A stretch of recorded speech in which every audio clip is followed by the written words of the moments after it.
Hello. അപ്പോൾ ഇന്നത്തെ video എന്ന് വെച്ചിട്ടുണ്ടെങ്കിൽ കുറച്ച് ഉത്സവ കാഴ്ചകളും പിന്നെ ബാക്കി കുറച്ച് വിശേഷങ്ങളുമാണ്. അപ്പോൾ വിഷു കഴിഞ്ഞ് പിറ്റേ ദിവസം ഈ ഉത്സവം നടക്കുന്നത്. ഈ ഉത്സവം എന്ന് വെച്ചിട്ടുണ്ടെങ്കിൽ പറവൂര് ചക്കുമരശ്ശേരി അമ്പലത്തിലെ ഉത്സവമാണ്. 9 ആനയുടെ ഉത്സവമാണ്.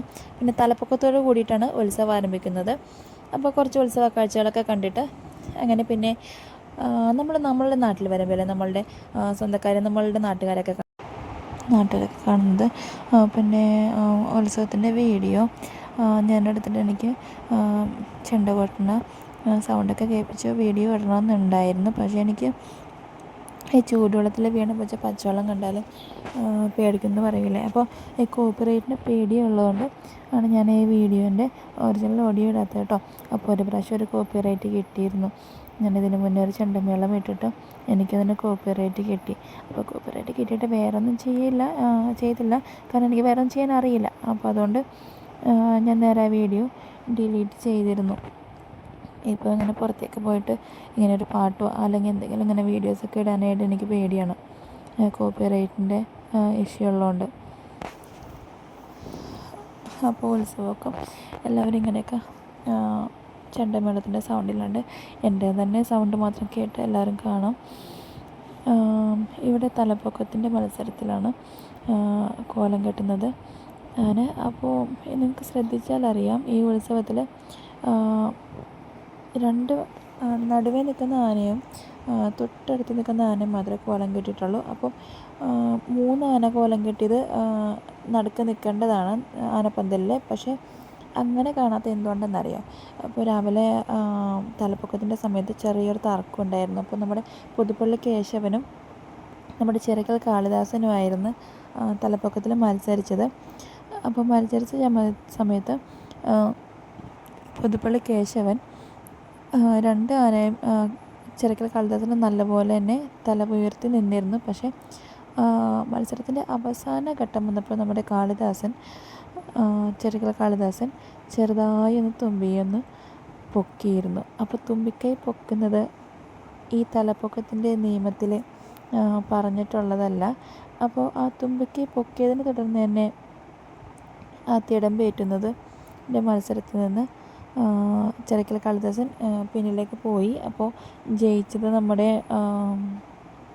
പുതുപ്പള്ളി കേശവനാണ്. അപ്പോൾ ആ ഒരു ചെറിയ ഒരു നിസ്സാര കാര്യത്തിന് തന്നെ ഒരു തർക്കം ഉണ്ടായി. അപ്പോൾ അതുകൊണ്ട് തന്നെ വടക്കേച്ചി ഒരുവാരംകാരെ കുറച്ചൊരു വാശിയിലായിരുന്നു കേട്ടോ. അപ്പോൾ എന്ത് പറയാനാ, തലപ്പൊക്ക മത്സരങ്ങളും എല്ലാ പ്രാവശ്യവും ഇതുപോലൊക്കെ തന്നെയാണ്. കഴിഞ്ഞ പ്രാവശ്യം ഇതുപോലെ തന്നെ ചെറിയ വഴക്കുകളും എല്ലാം ഉണ്ടായിരുന്നു. എന്നാലും കുഴപ്പമില്ല, ഉത്സവമൊക്കെ നന്നായി തന്നെ ഉത്സവമൊക്കെ പോയി നല്ലപോലെ അടിച്ചു പൊളിക്കാൻ പറ്റി. അതപ്പം നമ്മുടെ നാട്ടുകാരൊക്കെ കാണുമ്പോൾ നമുക്ക് ഒത്തിരി സന്തോഷമാവില്ല. ഇതെൻ്റെ അനിയത്തിയാണ് കേട്ടോ, അനിയത്തിയും ചേച്ചിയും. ഇതെൻ്റെ അച്ഛനും അമ്മയാണ് കേട്ടോ. പിന്നെ വിഷ്ണുവുണ്ട്, അഹമ്മനുണ്ട്.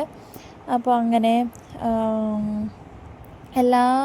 എൻ്റെ ഓരോ സ്വന്തക്കാരെയൊക്കെ കണ്ടപ്പോഴത്തേക്കും ഒത്തിരി സന്തോഷമായിട്ടോ. അവരൊക്കെ ഒരുപാട് നാൾ കൂടി കാണുന്നതല്ലേ. അപ്പോൾ അങ്ങനെ എല്ലാവരുമായിട്ട് അങ്ങനെ വർത്തമാനമൊക്കെ പറഞ്ഞു അങ്ങനെ ഇരിക്കുകയാണ്. എൻ്റെ അമ്മയും ചിറ്റമ്മയും കൂടി കേട്ടോ വർത്തമാനം പറയുന്നത്. അപ്പോൾ ഇടയ്ക്ക് എൻ്റെ വീഡിയോസിൽ എൻ്റെ ഷോർട്സ് കാണാൻ തന്നെ നിങ്ങൾക്ക് മനസ്സിലാവും എൻ്റെ അമ്മേനെയൊക്കെ. പിന്നെ ഞാൻ അമ്മേനെയൊക്കെ പരിചയപ്പെടുത്തിയിട്ടുണ്ട്. നല്ലൊരു വീഡിയോ പിന്നെ ഇടുന്നതായിരിക്കാം. പിന്നെ വലിച്ചൻ്റെ ഫാമിലീനെ കണ്ടു, അങ്ങനെ ചിറ്റപ്പൻ്റെ ഫാമിലീനെ കണ്ടു, പിന്നെ ആൻറ്റി, എല്ലാവരെയും അങ്ങനെ നമ്മുടെ നാട്ടുകാരെയും എൻ്റെ കൂടെ പഠിച്ച ഒരുപാട് ഫ്രണ്ട്സിനെയൊക്കെ എനിക്ക് കാണാൻ പറ്റി കേട്ടോ. ഞാൻ വല്ലപ്പോഴും കൂടുമ്പോൾ എൻ്റെ നാട്ടിൽ വരാറുള്ളൂ. അപ്പോൾ അങ്ങനെ എൻ്റെ ഫ്രണ്ട്സിനെ എല്ലാവരെയും കണ്ടപ്പോൾ എനിക്ക് ഒത്തിരി സന്തോഷമായി. അപ്പോൾ അങ്ങനെ പിന്നെ എല്ലാവരുമായിട്ട് കുറച്ച് വർത്തമാനങ്ങളൊക്കെ പറഞ്ഞു. അങ്ങനെ പിന്നെ ഞാൻ വീഡിയോ എടുക്കുന്നത് കണ്ടിട്ട് എല്ലാവരും അതിശയപ്പെട്ട് നോക്കിക്കൊണ്ടിരിക്കുകയാണ് കേട്ടോ. പിന്നെ ചേച്ചിയുടെ മോനൊക്കെ ഒളിച്ച് നിൽക്കുകയാണ് എങ്ങനെയെങ്കിലും ഇതിൽ നിന്ന് രക്ഷപ്പെടാനായിട്ട്. പിന്നെ അത് കഴിഞ്ഞ് ഞങ്ങൾ ചിറ്റപ്പൻ്റെ വീടിൻ്റെ അടുത്ത് തന്നെ, അപ്പോൾ ചിറ്റപ്പൻ്റെ വീട്ടിലെത്തി. പിന്നെ അവിടെയാണ് കുറച്ച് നേരം ഞങ്ങൾ ഫുഡൊക്കെ കഴിച്ചിരുന്നു വെച്ചാൽ. അപ്പോൾ പിന്നെ അടുക്കളയിൽ കുറച്ച് വിശേഷങ്ങളൊക്കെ ആയിട്ടിരുന്നു. അപ്പോൾ ചേട്ടൻ ഈ വീഡിയോ എടുക്കണോണ്ട് രക്ഷപ്പെടാൻ നോക്കിയിട്ട് നടന്നില്ല. പിന്നെ അങ്ങനെ ഒത്തിരി വിശേഷങ്ങളൊക്കെ പറഞ്ഞ് കുറച്ച് നേരമൊക്കെ നിന്നു. പിന്നെ അളിയനുള്ള സ്നേഹപ്രകടനങ്ങളാണ്. പിന്നെ അപ്പോൾ ഇത്രയുള്ള ഇന്നത്തെ വീഡിയോ. അപ്പോൾ വീഡിയോ ഇഷ്ടപ്പെട്ടിട്ടുണ്ടെങ്കിൽ എല്ലാവരും ലൈക്ക് ചെയ്യാനും കമൻറ്റ് ചെയ്യാനും മറക്കരുത്. കൂടാതെ ചാനൽ സബ്സ്ക്രൈബ് ചെയ്ത് സപ്പോർട്ട് ചെയ്യുക.